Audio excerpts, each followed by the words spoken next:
Alright gang, so this is exactly how I'm rocking it. This is my new house defense with the muzzle brake. I actually got another muzzle brake that's a lot heavier. Like I said, I actually ordered the wrong one, so I got a new one coming. It's shorter, but it has a lot of weight on it, which like I said, will keep the muzzle down when firing. If you just want to be on some extra, let me move this out of the way. If you just want to be extra, yeah, I can rock it like that with the 32. Gang, and we back with another video. This your boy Silk Living. Welcome to the playlist Living Tactical. And I'm back with another review for y'all. This time we have another gun attachment. Let's get it in. Living Studio. Living.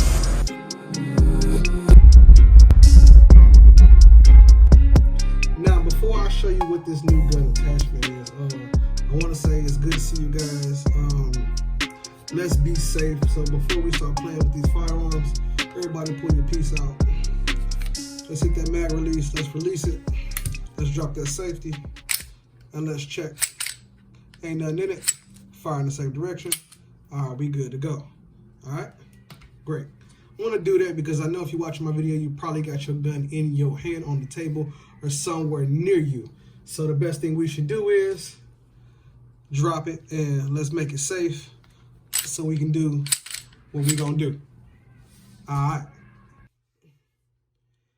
So the first thing I want to talk about is, man, it is a shortage on certain things for the Taurus, man. And this may be for other firearms too, but I do know there is a shortage on certain attachments, certain firearms, certain bullets. I'm rocking these now, the American Eagle 147 grain. Good subscriber put me on game on these for a really good price. Got 2 boxes, as you can see. Your boy is empty. I got one left, and that's not even the bullet that goes to these. That's that I think it was like Tula ammo that I had these in. So I only got like one of them left. That's not what I'm currently rocking. It's just what I had left, so I just threw it in there. You know, it's always good to keep these boxes, especially if you decide to get on the plane or something, because you have to check it in the ammo box. So I learned to keep 2 of these at least. So if I do travel and I do want to take my ammunition with me because there's a shortage out here, boom, you got it. This is actually the ammo that came out of that. This is what I'm rocking now. This is my new defense ammo. I haven't shot it yet. It's 147 grain. I was told this is the best you can get. This definitely hit. I'm pretty sure there's better stuff out there, but your boy has upgraded. So I'm rocking a full stick. This is the 17 plus 3. And then I also have my 15 round, and that's plus 2. So I'm definitely gonna pull that out. But what I wanted to say is, these are hard to get, man. That 15 round and that 17 round, these are really hard to get. This is by Medgear. If you happen to get these, don't sell them. If you happen to get a hold of them with the extension, the base plate, man, lock in, man. Buy 4 or 5 of them. I personally have, you know, if you buy Tauruses, they hook you up. I got like 7 of these, you know what I'm saying? And I got 2 sticks, the 32, and I got the drum, as you know, fully loaded. You get these are cool. I honestly prefer this. This is for my house defense, but I would actually carry this one or my 15 round all day. It does have that, you know, extended look just a little bit. They make a sleeve for it. I prefer not the sleeve though, but it is what it is. So like I said, I still got all my Tula ammo, and these I'm probably just gonna, you know, bust these at the range. But these are easy to get, and the crazy part is, for what they charge you for this, you might well buy one of these all day. You know what I'm saying? They like these like 25, 27 where I shop at. And this is like the same thing. You know what I'm saying? Damn near 30. So I'd rather just buy these personally and just stack up on all these on the 17 and 15 round. If you're buying a G3 or full size, I believe you get the 15 or the 17 round automatically come with it. So that's a win too. So like I said, let's get into this attachment. This will probably be a 2-part video, only because today I'm just going to talk about it And in the other video, there's other things that you need, and it's not a lot, but it's too much to cram in one video. And I don't want to make the video super ass long, so let's go. Yes, if you've been on the Facebook page, if you've been on my Instagram page, and you've seen the pictures of my firearm, you know this is what I'm rocking now. Oh my God, I love them. Way better than what I had when I first started the channel. I was new. Hey, but since they changed it to Glock sights, bro, it's a better pistol. I always told people it was a Glock. They were trying to make a Glock. That's all they were trying to do. It's a cheap Glock, and I really love it. And it's even better that I'm able to install these. These are called the Truglo Tritium Pro. All right, these are nice sights. Now, what I have, because they do make shorter ones, I have what I believe and been told to be called suppressor height sights, especially because, you know, my gun now is set up to be for a suppressor. I don't have one yet. What you've seen me rocking is called a muzzle brake. All right, I just got a long one, you know. But anyway, they're not in here because I have them installed, and I'm gonna show you what it look like. But it go for the Glock 17, 17L, 19, 19X, 22, 23, 24, 26, 27, 33, 34, 35, 39, and the 45. Got the U notch for the rear sight, and it's a straight up and down for the front. Tritium glowing dots. They do glow. They are amazing. And in the daytime, it's just that old white dot. The visibility is excellent. I'm gonna flip it over to the back so you can get an idea what it look like. You can see exactly what it look like. The installation is not hard at all. But like I said, there's some things that you do need to make a job easy for you. Installing these, if you don't have the right stuff, try to nigger rig it, or you try to just use some basic ass tools at the house, you can damage these, you can break these. I got these on Amazon, but I'm gonna tell you this though, you need to pay attention because they have so many to offer. You don't want to get the wrong one, especially if you're trying to get the ones I got. Now I'm gonna show you my firearm so you can see the difference.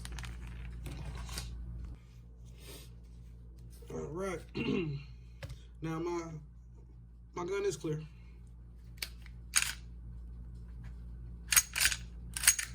Clear. All right.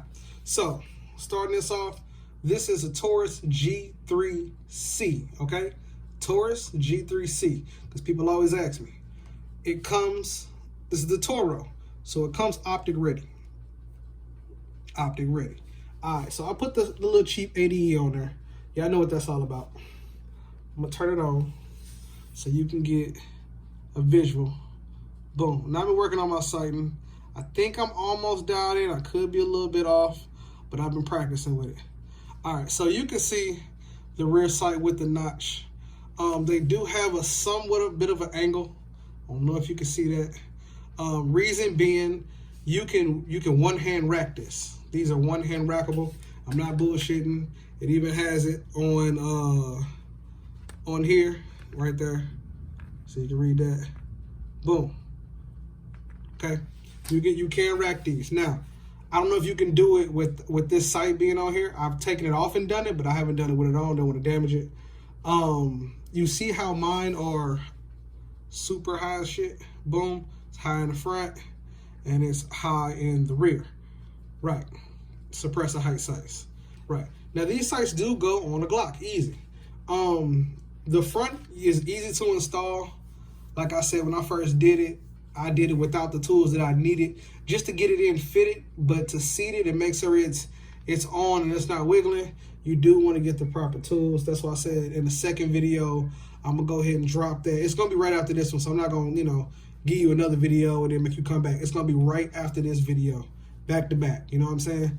Let's get it up to about 100 views. Make sure people seen it, and then I'm gonna drop the second video. That way you can understand how to install it. It's not gonna be a full installation because YouTube don't want us installing certain things on guns, but I'm gonna break it down enough for you where I know you're gonna get the idea, so you can go purchase what you need and you can go out and do it yourself if that's something you want to do. I'm gonna drop the lights for a minute to see if I can get it to glow. See if I can make it dark enough in here. It might not be dark enough. Give me a second. All right, it's dark enough. And it's still daytime outside, but I just want to make it a little bit darker so you can see. And like I said, I got the, what I'm going to do, I'm going to turn my, there we go. So I turn my green dot off. That way you can still see it. You can still see glowing. I'm going to hold it as if I was shooting. You know, and like I said, you can still see it. I love them. To me, they hard. Could your opponent or could your, whoever see this light from the rear? I can't see that. From the side, maybe. They don't glow that bright, but they glow enough for you to be able to draw and see wherever you're trying to point. And then, on the top, I hit that little button, and then, boom, you got your green dot in there too. You see it? Like I said, I've been working on trying to angle it and get it correct as far as dialing it in. I think I'm close, though. You can see, I think I'm dead on and close. And I've just been practicing. I will throw the lights back on. Okay. So anyway, I went until the price went down. I want to say I paid probably about like $76 to $80 for it. Like I said, it's not a hard install. The trigger is probably like the hardest thing to install on this gun. I want to say this is probably a 5 out of 10 if you have patience and you take your time and you buy the necessary parts. And you go in here and try to rig this shit on by yourself with a punch tool, you can damage your rear and you can strip your front. Once you do that, it's not even worth having no more. I want to say I love it. I love it. And the reason why I say I want to say is because I did these myself. This was my first install. Y'all remember these from my first video. And I like them. I love them. I think they're cool. But, I'll swap out for them any day. And I told myself, hey, this is what it was like when I first started working on this gun. So I first started doing the channel. And this is what I've gotten to within, I want to say, about a year. Yeah. And like I said, I love it. Will I buy another one? Yeah, I'll probably get the G3X, I think it's called, with no safety. I'm trying to see what they're gonna do because they keep making Tauruses that is kind of silly. One, the barrel's longer or the bottom's longer. I'm waiting till they get it correct what they're gonna do. I haven't shot it yet. Like I said, this is new. I just put this on a few days ago. Been testing it out. I've really just been working on making sure that I installed it correctly. For the rear, I eyeballed that on both sides, until I felt that it was centered, The front was the easiest to take off. The rear required a little bit of strength. I'm going to honestly say the rear was, I'm going to say a 6 out of 10. It's not hard. Nothing about this shit is hard. It's just getting the right tools. And like I said, when you get on Amazon and you decide to order this, and I want to say this, you can either screenshot this and try to see if you can find it and make sure it's the right one. I can put the link in the description below of which one I bought. But like I said, I know for sure they have the low sights. They're kind of like this. This is the old style. This is G2 PT111. And then this is the new style with the Glock. Remember, the G3, the new G3s, and the G3X, G3C Taurus has the Glock sights. The difference between the G3 and the G2 is the rear. I mean, the fronts are pretty much the same. I never noticed anything different even when I took my fronts off. You know what I'm saying? It's pretty much the same. What do I like as far as the Tritium Truglos versus fiber optics?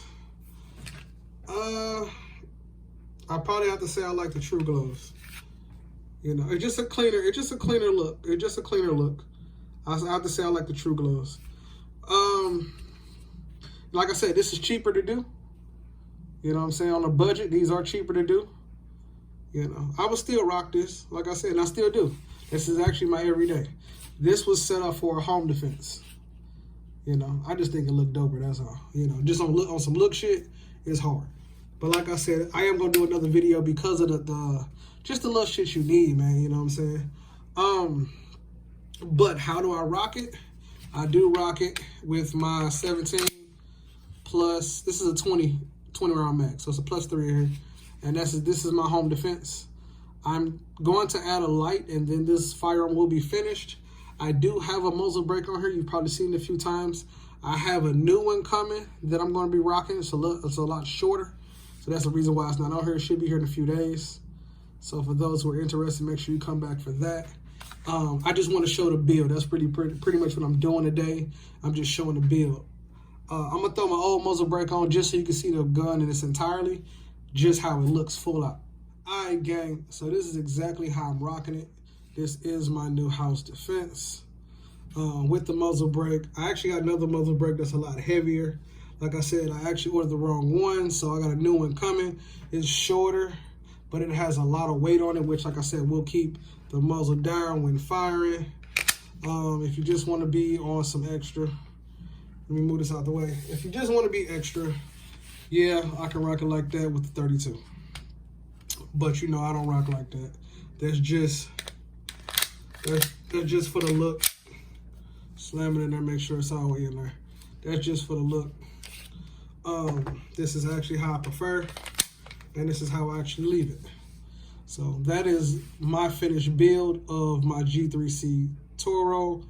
Optics ready. I will be adding a flashlight. I don't know which brand I'm gonna end up going with, but for right now, this is how we rocking it. So y'all tell me what y'all think. That's the build. It's finally done. I'll show you how I added the sights in my next video.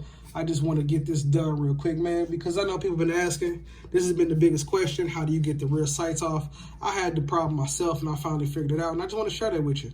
You know what I'm saying? If you just want to change your gun up a little bit, do something a little bit different in a safe manner. Like I said, we ain't going to hurt nobody. We ain't trying to do nothing crazy. It's a lot of crazy shit going on in the world. But I do believe you have the right to protect yourself, and you should exercise that right. I think it looks good. You know what I'm saying? It's got Glock parts on it, man. You know, it is what it is. So, boom. So make sure you catch that next video. Any parts, any things that you guys are looking for, this is about Keep Tinkering. Make sure I mention that. This is off of eBay, Lakeline, Threaded Barrel, ADE on Amazon, Tritium Glow on Amazon. The skull came from Amazon, and you can get these on eBay. The Punisher skull. And all my internals, make sure we clear. Now it is a little difficult to try to take it apart with this damn sight on it. All right. I still have plenty of these that I got from Lakeline, but I ain't really rocking them like that. I want to go all black for the build. You know, you still got the Lakeline barrel in there. And then I do have Lakeline internals as far as, you know, the firing pin and all that. All this stuff's been changed out. So that's pretty much it, man, that you can really do to this. Like I said, I think I pretty much added everything I can add to it to give it that look, that effect. I have to take it to the range because, like I said, I want to make sure I'm sighted in, as well as I want to check my threaded barrel now that I got it back from Lakeline. And I just want to see how she performs, because this now is my home defense. I wanted to build a home defense firearm first before I did anything else. This is my daily. This is also with the Lakeline ported barrel. This is my daily. I take this everywhere with me. She's been great, reliable, haven't had no problems. Again, to show people, because I remember I did videos where I had issues with the barrel. I'm gonna show you. Look at that, right in the chamber, baby, no problem. We're gonna release that, and there's that bullet. All right, so just to let people know, you know, my threaded barrels do work. My ported barrel does work. I have no issues. If you want, I can pop one in here real quick. I'll do it just for the video. Locked in, boom, fed it, pop it out, and drop. There we go. So shout out to them, man, taking care of me, making sure everything was cool. I'm still going. I never did got to polish my feed ramp. I still want to do that just for a learning experience, and that's just something I can show on the channel. But like I said, I am going to drop right after this. I said, let's run up to like 100 views, 150. Make sure everybody see this video first, because they all asked me what was I using. Now you know, there they are. They do work. The install is not that hard. But in the next video, I'm gonna show you exactly what you need, the tools you need to change your G3C or your G3 so you can install these, I call them suppressor height sights, because they do have Truglos that are shorter that you can get for the G3. That's not what I wanted, And I can actually raise this up. They do have a riser for this. So far, I like it like this, but, like I said, if I want to raise it up a little bit higher, I can, and I might. We'll see. So we'll definitely jump into that on the next video. All right, guys, y'all be safe. Sorry if I wasted your time. Thank you for coming back. Love y'all all. Be safe. And like I said, you got the right to protect yourself, man. Exercise that. And I'll see you on another one. Peace.